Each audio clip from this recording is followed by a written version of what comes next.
Las Vegas in the 1,950 seconds wasn't just a city of lights and music. It was a city of permission. Every stage, every contract, every spotlight existed because someone in the shadows allowed it to exist. Singers didn't just perform for audiences, they performed under an unspoken hierarchy where one wrong moment, one wrong word, could end a career overnight.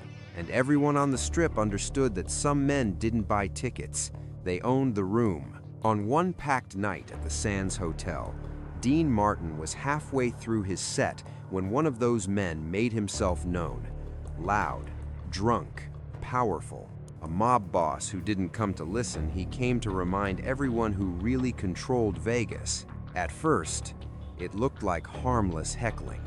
The kind performers learned to brush off with charm and humor. Dean handled it smoothly. The crowd laughed. The music continued. Then the line was crossed. The joke wasn't about the music anymore. It wasn't about the show. It was about Dean Martin's mother. And in that instant, the room understood what was really happening. This wasn't comedy. It was a public test. A powerful man asserting dominance, daring a performer to either swallow the insult or react, knowing that either choice could cost him everything. Most people believe strength shows itself through confrontation, through volume, through retaliation. But what happened next shocked everyone in the room. Not because Dean Martin exploded, but because he didn't. He stood perfectly calm. No anger, no threats, no jokes to deflect the moment. Just a response so controlled, so precise, that it quietly dismantled the power play in front of hundreds of witnesses. This is not a story about a singer winning an argument. It's a story about how real authority works when fear is expected and denied. About why calm can be more dangerous than rage. And how, on one night in Vegas, a man with no guns, no muscle, and no political power forced a mob boss to confront something he hadn't felt in years, being small. In the mid-1,950 seconds, Las Vegas operated on a simple but brutal reality. Entertainers were visible, but power was not. The Strip looked like glamour and freedom, yet every major casino, lounge, and showroom existed under the quiet supervision of organized crime. Performers like Dean Martin didn't just negotiate with managers and promoters. They navigated an ecosystem where unseen figures could cancel contracts, close doors, or end careers without explanation. This created a hierarchy that mattered more than talent. The audience might decide applause, but approval came from elsewhere. In that world, a mob capo walking into a showroom wasn't just a drunk customer. It was a reminder of who truly owned the space. Loud behavior, crude jokes, and public heckling weren't accidents, they were rituals of dominance. By disrupting a performance, a mob figure asserted control, forcing everyone present to acknowledge the real order of things. Most singers responded with deflection or submission because survival in Vegas depended on not challenging that hierarchy. What made this night different wasn't the insult itself. Insults were common, but the target and the timing. By interrupting Dean Martin mid-performance, the mob boss wasn't testing Dean's wit. He was testing whether a man on stage understood his place. And in 1955 Las Vegas, understanding your place usually meant staying quiet and grateful.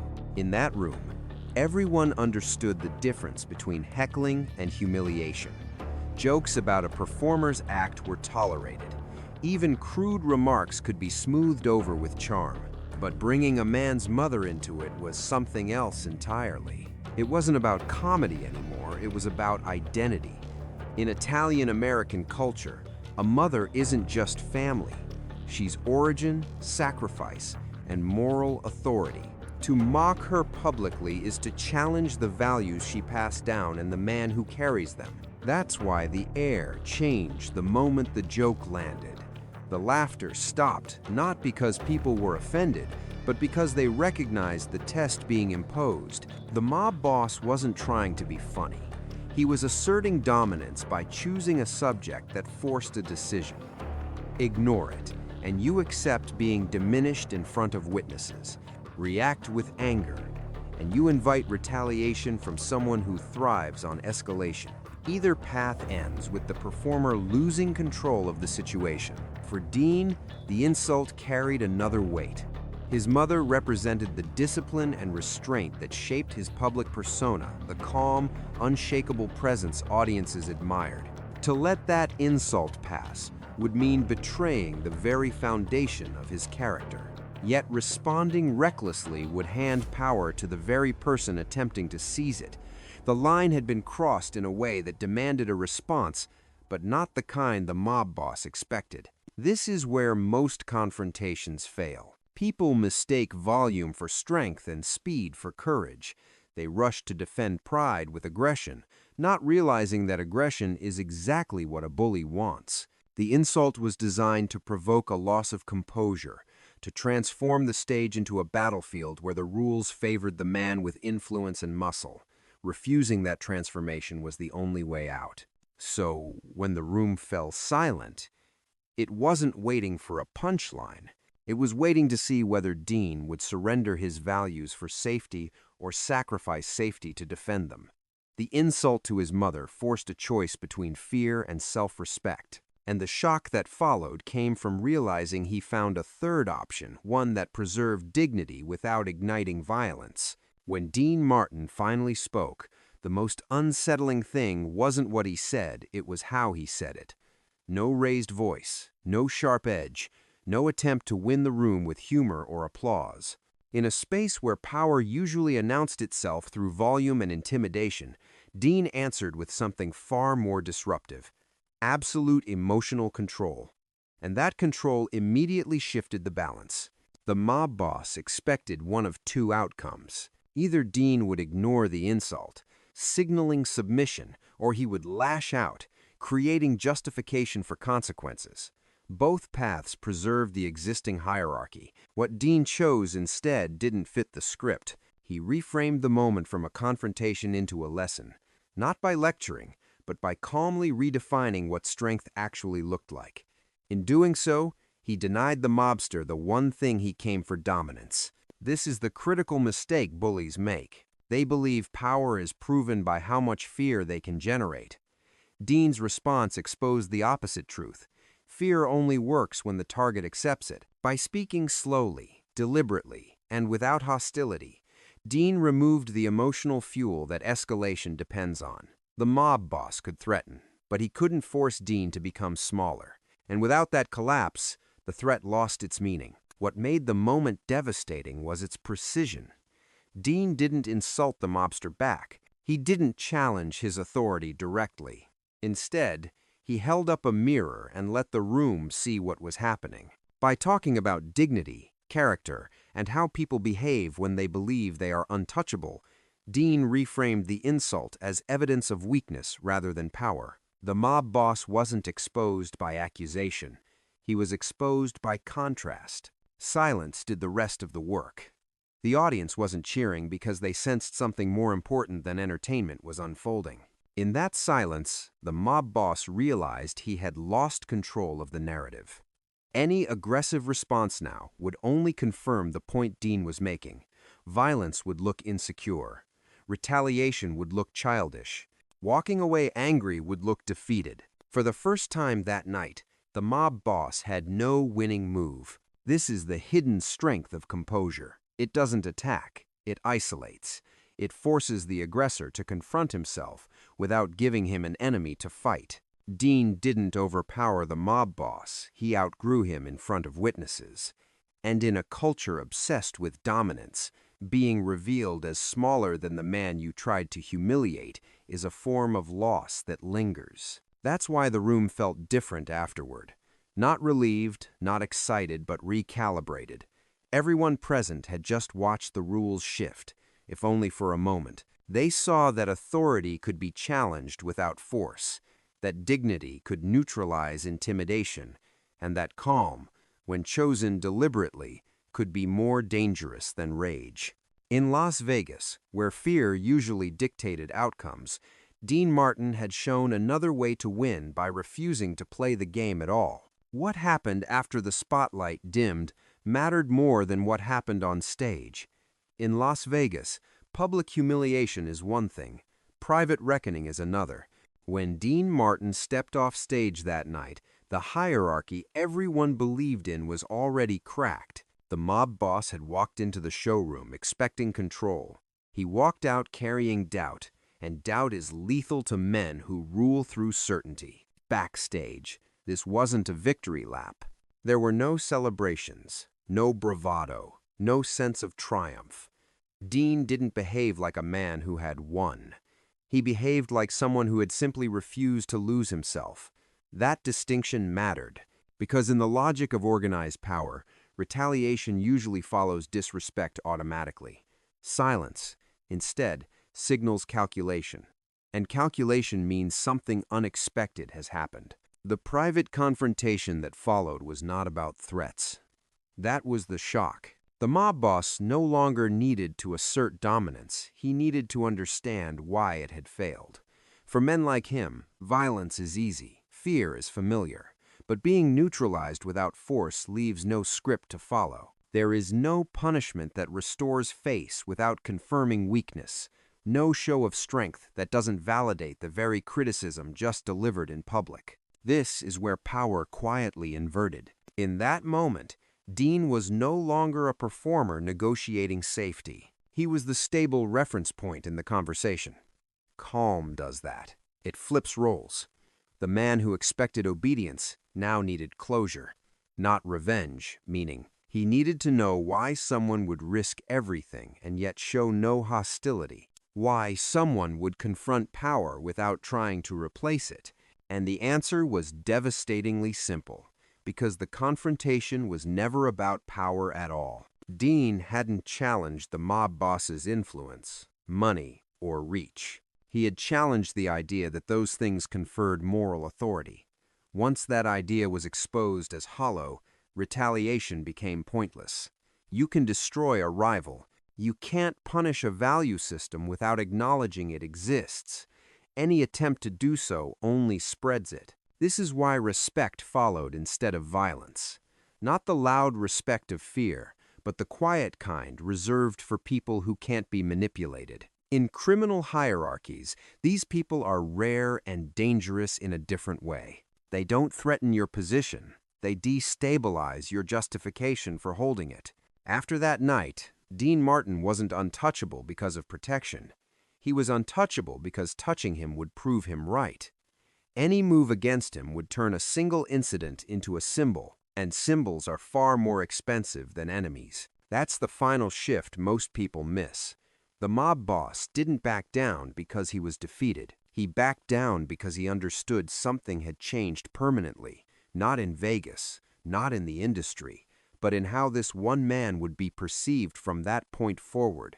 Dean Martin had crossed into a category that power prefers to avoid people who cannot be bullied, bought, or provoked into becoming smaller than they are. Once someone enters that space, the smartest move isn't retaliation, it's distance. The real impact of that night didn't end in the showroom or the parking lot. It spread quietly, the way rules do when they aren't written down but understood. In Las Vegas, stories move faster than contracts, and this one traveled with unusual precision. Not as gossip, not as bravado, but as a lesson. People didn't repeat the insults, they repeated the response. For entertainers, the story rewired expectations. For years, parser-based survival meant submission, smile, deflect, don't provoke the wrong people. What Dean Martin had demonstrated was something far more unsettling. There was a way to stand your ground without challenging the entire power structure head-on. You didn't have to win. You just had to refuse to shrink. That idea alone was disruptive. The shift was subtle but real. Performers didn't suddenly become fearless.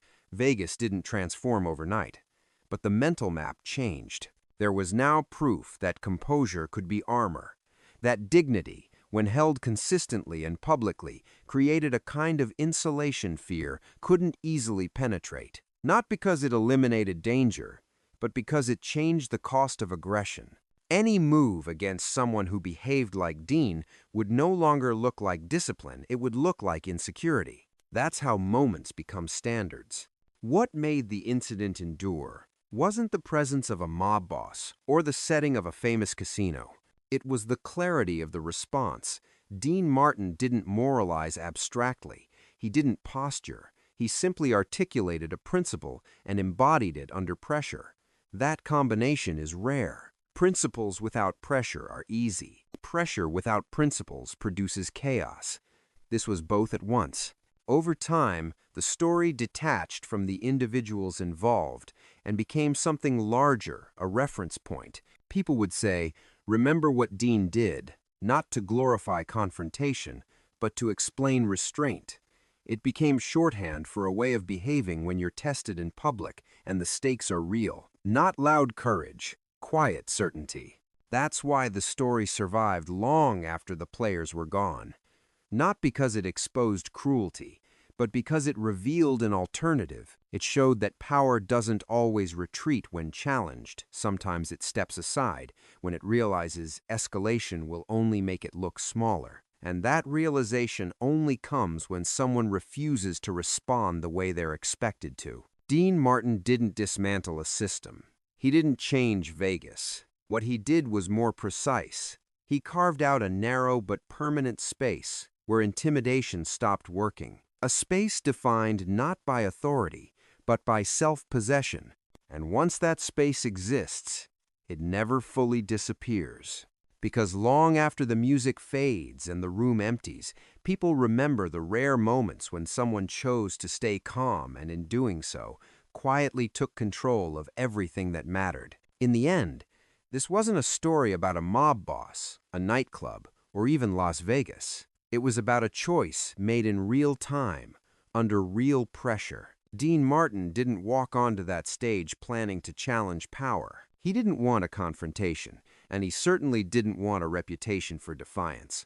What he wanted was simpler and far harder, to remain himself when someone tried to make him smaller. That's why the moment still matters. Dean didn't win by humiliating anyone. He didn't escalate, threaten, or expose secrets. He did something much more destabilizing. He refused to let fear dictate his behavior. In a world where intimidation only works if it's accepted, that refusal changed the equation completely. Power wasn't defeated. It was made irrelevant. Most people imagine courage as noise, raised voices, dramatic stands, visible conflict. What this moment shows is the opposite. Real courage is often quiet. It's the discipline to stay calm when anger would be justified. It's the restraint to speak truth without needing to dominate. And it's the awareness that once you lose control of yourself, someone else has already won. The mob boss left that night with his influence intact, his connections unchanged, and his authority technically untouched. And yet, something fundamental had shifted. He had encountered someone who could not be pressured into becoming less than he was. Someone who understood that dignity doesn't require permission and respect doesn't come from fear. That's why this story endures. Not because it reveals cruelty, but because it reveals an alternative. It reminds us that defending what matters doesn't always require force. Sometimes it requires clarity. Sometimes it requires patience. And sometimes the most powerful response you can give is to remain calm, speak plainly, and refuse to play a game designed to strip you of yourself. On that night, Dean Martin didn't just defend his mother's memory.